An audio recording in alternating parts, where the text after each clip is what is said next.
लाल जोड़े में ये दुल्हन इश्क के नाम पर कत्ल कर देती है। इश्क में लिपटकर मौत को छूने की हिम्मत है?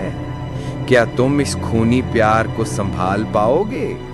रात के 12 बजे गांव के बाहर ठाकुर हवेली में सबने एक दुल्हन को अकेले बैठा देखा। लाल जोड़ा, मांग में सिंदूर, आंखों में काजल, पर चेहरा इतना हसीन कि कोई भी देखते ही दीवाना हो जाए।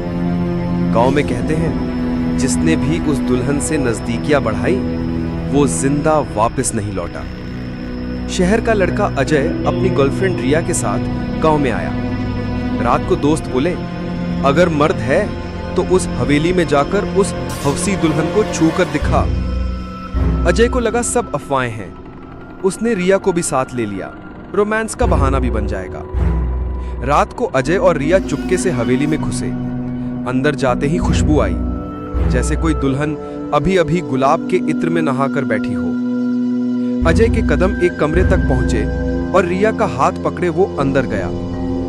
कमरे के बीचों बीच वही दुल्हन बैठी थी, झुककर बाल संवार रही थी। दुल्हन ने धीरे से गर्दन घुमाई और हल्की मुस्कान दी।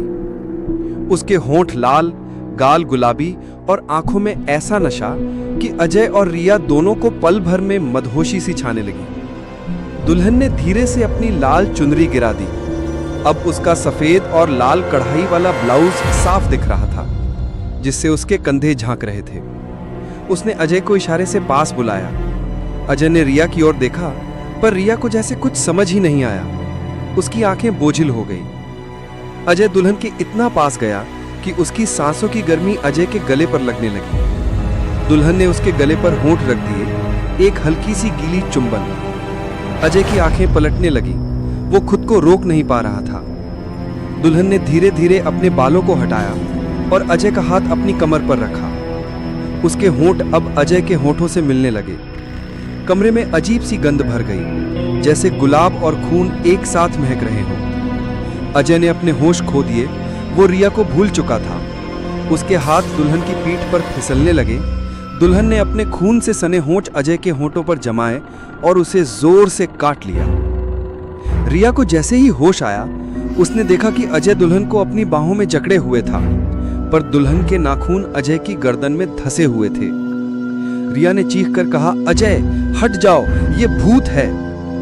पर अजय कुछ सुन नहीं पा रहा था। दुल्हन अब हंस रही थी। उसकी हंसी में हवस और खून दोनों की प्यास थी। रिया ने अपनी चप्पल उतारी और दुल्हन को पीछे से मारने की कोशिश की, पर उसका हाथ दुल्हन के जिस्म में घुस गया। दुल्हन ने रिया की ओर देखकर आंखें लाल कर ली। अचानक कमरे की दीवार पर खून से लिखा दिखा, जो भी मर्द हवेली में आया वो मेरा ही होगा। रिया को समझ आया, ये आत्मा हवसी पैदा नहीं हुई, इसे हवस की भेंट चढ़ाया गया था। शादी की रात इसके पति ने इसे दोस्तों के सामने बेच दिया था। सबने मिलकर इसके जिस्म को नोचा और फिर मार डाला। अब इसकी आत्मा हवसी और खूनी बन गई। रिया ने जल्दी से पास पड़ा सिंदूर उठाया और दुल्हन के सामने फेंक दिया। दुल्हन की चीख निकली। अजय जमीन पर गिर पड़ा। दुल्हन ने रिया को देखा, उसकी आंखों में आंसू थे। मैं अब भी दुल्हन हूं, मुझे पति से प्यार चाहिए था, हवस नहीं। इतना कहते ही वो धुआं बनकर हवेली की दीवारों में गुम हो गई। अजय ने मरते मरते रिया से कहा, मुझे माफ कर देना, मैं बस रोमांच चाहता था, पर हवस में इंसान खुद को भूल जाता है। रिया ने अजय को गोद में रखकर उसकी आंखें बंद कर दी और हवेली से बाहर निकल आई। गांव वालों ने अगले दिन हवेली को गिरवा दिया और वहां एक देवी का मंदिर बनवाया।